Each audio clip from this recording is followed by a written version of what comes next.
کہ ایک بنی ہوئی مچھلی کے اندر اللہ تبارک و تعالیٰ نے زندگی ڈال دی اور وہ وہاں سے کود کر دریا میں چلی گئی. اس کے بعد آیت نمبر 64 قال ذلك ما كنا نبغي. موسیٰ علیہ السلام نے کہا یہی تو تھا جس کی ہمیں تلاش تھی. This is the point where we have to meet that specific person. تو چلے واپس الٹا کوچ کرتے ہیں ہم اس جگہ کی طرف. فَارْتَدَّ عَلَىٰ آثَارِهِمَا قَصَصًا. پس وہ دونوں واپس لوٹے اپنے نقوش کو دیکھتے ہوئے، یعنی واپس سے اب پلٹے اس جگہ کی طرف جہاں پر اس مچھلی نے دریا کے اندر چھلانگ لگائی تھی. اس کے بعد آیت نمبر 65 فَوَجَدَ عَبْدًا مِّنْ عِبَادِنَا آتَيْنَاهُ. تو پایا انہوں نے وہاں ہمارے بندوں میں سے ایک بندے کو. وہاں پر ہمارا ایک بندہ بالکل موجود تھا، ہمارے ہی بندوں میں سے ایک بندہ، کوئی خاص بندہ نہیں تھا، یہ اللہ تبارک و تعالیٰ کا ایک بندہ تھا. معلوم ہوتا ہے کہ یہاں پر بعض مفسرین نے جو کہا ہے کہ یہ کوئی پیغمبر تھے، کوئی فرشتہ تھے. یہاں پر اس بات سے ایسا لگتا ہے کہ یہ بھی اللہ تبارک و تعالیٰ کے بندوں میں سے ایک بندہ تھا. پھر یہ کوئی بھی ہو سکتا ہے، فرشتہ بھی ہو سکتا ہے. ایسے بھی شواہد اس رکوع کے اندر ہمیں ملتے ہیں. خضر علیہ السلام کو اللہ تبارک و تعالیٰ نے پیغمبری سے بھی نصیب کیا ہوگا، ایسا بھی امکان ہے. لیکن قرآن پاک کا یہ موضوع یہاں پر نہیں ہے تو ہم اس بات کے اندر نہیں جاتے ہیں. اس بات کی جو تفاصیر ہے وہ ہمیں تفاصیر کے اندر ملتی ہیں. تو آپ میں سے جس کسی کو بھی اس حوالے سے رغبت ہوگی وہ تفاصیر کا مطالعہ کریں گے. فی الحال کے لیے یہاں پر اس بات کا تذکرہ نہیں کیا گیا، اتنا کہہ کر بات کو چھوڑ دیا گیا ہے کہ یہ بھی ہمارے ہی بندوں میں سے ایک بندہ تھا. رحمتم من عندنا، لیکن جس سے ہم نے رحمت عطا کی تھی. He was very much special. اس کے اوپر اللہ تبارک و تعالیٰ نے رحمت بھیجی تھی، رحمت عطا کی تھی اس کو. اور کیا کیا تھا؟ وَعَلَّمْنَاهُ مِن لَدُنَّا عِلْمًا. اور اسے سکھایا تھا ایک علم خاص اپنی طرف سے. ایک تو رحمت عطا کی تھی، اس کے بعد ایک خاص علم اس کو عطا کیا تھا. اور یہ علم کسی دوسرے عبد کو، کسی دوسرے انسان کو، کسی دوسری مخلوق کو عطا نہیں کیا تھا، خاص اس کو یہ علم عطا کیا تھا. من لدنا علما. ہم بھی کہتے ہیں کہ جب کوئی انسان کوئی خاص بات کہتا ہے تو کہتا ہے کہ یہ علم لدنی ہے، لیکن اصل میں علم لدنی یہاں پر جو معنی نکلتا ہے اس آیت سے، اس علم لدنی کو جو نکالا گیا ہے اس سے مراد یہ ہے کہ یہ وہ علم ہے جو ایکوائرڈ نہیں ہے، جس سے آپ حاصل نہیں کر سکتے ہیں کتابیں پڑھ پر، مشاہدے کر کے، ایکسپریمنٹس کر کے نہیں. دیٹس ایکوائرڈ جو آپ حاصل کرتے ہیں. یہاں پر علم لدنی سے مراد وہ علم ہے جو خاص الہام کیا جاتا ہے آپ پر، جس کے لیے آپ کو کوئی خاص محنت تگدو اور کوشش نہیں کرنی پڑتی ہے، اور وہ علم باضابطہ طور پر مستند ہوتا ہے. ایسے علم کو آپ کہہ سکتے ہیں کہ علم لدنی ہے. یہ علم عطا کیا تھا اللہ تبارک و تعالیٰ نے اس خاص شخص کو جس سے ملنے کے لیے حضرت موسیٰ علیہ السلام کو کہا گیا تھا. اس کے بعد آیت نمبر 66 قال له موسیٰ علیہ السلام جب اس شخص سے ملے تو آپ علیہ السلام نے اس شخص سے کہا هل اتبعک، کہ آپ کے ساتھ میں رہنا چاہتا ہوں. I want to live with you for some time. میں آپ کی اتباع کرنا چاہتا ہوں. هل اتبعک، کیا میں آپ کے ساتھ نہیں رہ سکتا؟ ارے ان تعلمنی، اس شرط پر کہ آپ مجھے سکھائیں. آپ کی اتباع کرنے کی غرض و غایت یہی ہے کہ آپ مجھے کچھ سکھائیں گے، اپنے علم لدنی میں سے مجھے استفادہ حاصل کرنے کا موقع دیں گے. تو اس شرط پر آپ مجھے اپنے ساتھ اپنی معیت اختیار کرنے کی اجازت دے دیں. مما علمت رشد، اس علم میں سے جو آپ کو سکھائی گئی ہے بھلائی کے ساتھ، اس سے آپ مجھے فیض حاصل کرنے کی اجازت مرحمت فرمائیں۔ اس کے بعد آیت نمبر 67، قال انک لن تستطیع معی صبر، لیکن اس شخص نے کہا اے موسیٰ میرے ساتھ رہ کر آپ ہرگز صبر نہیں کر سکیں گے۔ You don't qualify. You may not be having that kind of tendencies, those kind of tendencies, by virtue of which you can actually have some patience in yourself. کیونکہ میرے ساتھ چلتے چلتے ایسے واقعات رونما ہو سکتے ہیں، یا میں کچھ ایسا کر سکتا ہوں جس پر آپ سوال کریں گے، سوال پہ سوال کریں گے۔ تو میں جو کچھ کروں گا، ہمارے آس پاس میں جو کچھ ہو جائے گا، اس بارے میں آپ کو سوال نہیں کرنا ہے، لیکن مجھے لگ رہا ہے کہ آپ سوال کرنے کے سلسلے میں صبر سے کام نہیں لیں گے۔ اس کے بعد آیت نمبر 68، وَكَيْفَ تَصْبِرُ عَلَى مَا لَمْ تُحِطْ بِهِ خُبْرًا، اور آپ کیسے صبر کریں گے اس چیز پر جس کی آپ کو پوری طرح خبر نہیں ہے۔ یہی بات کہ بھئی دیکھیں یہ انسان بڑا ظالم ہے، یہ اللہ تبارک و تعالیٰ کا نافرمان ہے،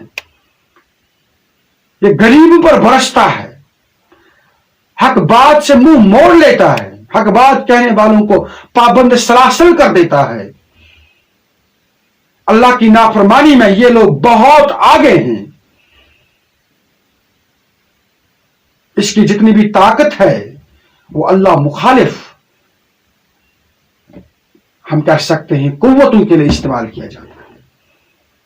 ایسا شخص جب پھولتا ہے تو سیدھی سی بات ہے، ایک عام انسان کے ذہن میں سوال پیدا ہو سکتا ہے، بھائی واٹ، کیا یہ دنیا کوئی اندھیر نگری ہے؟ بھائی میں تو اللہ تبارک و تعالیٰ کا نہایت فرما بردار بندہ ہوں، میں حلال روزی کے لیے اتنا چوکن میں رہتا ہوں کہ ہر وقت یہ فکر لاحق رہتی ہے کہ میرے نوالے کے اندر ایک ذرہ بھی حرام کمائی کا نہ ہو۔ ارے بھائی اس شخص کو دیکھو، حرام کاری میں مبتلا ہے، بدکاری میں مبتلا ہے، پھر یہ کیسے پھلتا ہے، کیسے پھولتا ہے؟ یہ سوال انسان بار بار کرتا ہے، اس کے دماغ، اگر یہ زبان حال سے سوال نہیں کرتا ہے، لیکن اس کا جو دماغ ہے اس کے اندر یہ سوالات جنم لیتے ہیں۔ لیکن انہی سوالات کے بارے میں یہاں پر یہ خاص شخص موسیٰ علیہ السلام سے کہتے ہیں کہ جب تم دیکھو گے میری طرف، میرے کارناموں کی طرف، کرتوتوں کی طرف، تو آپ سوالات پر سوالات کریں گے۔ اس کے بعد آیت نمبر 69، قال ستجدنی ان شاء اللہ صابرا، موسیٰ علیہ السلام نے اپنی طرف سے یقین دلوایا، آپ مجھے انشاءاللہ صابر پائیں گے، I will try my best۔ موسیٰ علیہ السلام یہاں پر انشاءاللہ کہتے ہیں، یعنی کہ اللہ کے فضل و کرم سے I will try my best، مجھے کوشش کرنے دیجئے، میں صبر کروں گا۔ وَلَا أَعْصِي لَكَ أَمْرًا، اور میں خلاف ورزی نہیں کروں گا آپ کے کسی حکم کی، I will be obedient۔ اس کے بعد آیت نمبر 70، قَالَ فَإِنِ اتَّبَعْتَنِي، اس نے کہا اگر آپ میرے ساتھ چلنا چاہتے ہیں، فَلَا تَسْأَلْنِي عَنْ شَيْءٍ، تو کسی چیز کے بارے میں مجھ سے خود نہ پوچھنا۔ آپ مجھے کوئی کام کرتے ہوئے دیکھیں گے، آپ کی دماغ میں سوالات پیدا ہو جائیں گے، تو سوالات کو ظاہر نہ کریں، اس کی آپ کو تاکید کی جاتی ہے۔ حَتَّى أُحْدِثَ لَكَ مِنْهُ ذِكْرًا، یہاں تک کہ میں خود ہی آپ کو اس کے بارے میں بتا دوں۔ بالکل یہی سچویشن ہے کہ بھئی یہاں پر ہم چاہتے ہیں اس سوال کا جواب ملے، اس سوال کا جواب ملے، اس کے پیچھے کیا حکمت ہے۔ بعض دفعہ کوئی نومولود بچہ، معصوم بچہ مر جاتا ہے، کوئی ایکسیڈنٹ میں مر جاتا ہے، دنیا کہتی ہے ناحق مر گیا، لیکن اس واقعے کے پیچھے کوئی نہ کوئی مسئلہ ڈیفینیٹلی ہوگی۔ تو بہتر ہے ان واقعات کے تناظر میں ہم اپنی عقل کے گوڑے نہ لگائیں، بلکہ قرآن پاک نے تو سورہ بقرہ میں صاف کہہ دیا، واضح کہہ دیا کہ کسی چیز کے بارے میں یہ کبھی نہ کہا کریں کہ ہائے اللہ، ہائے میری شہمت. کیا ہے پتا؟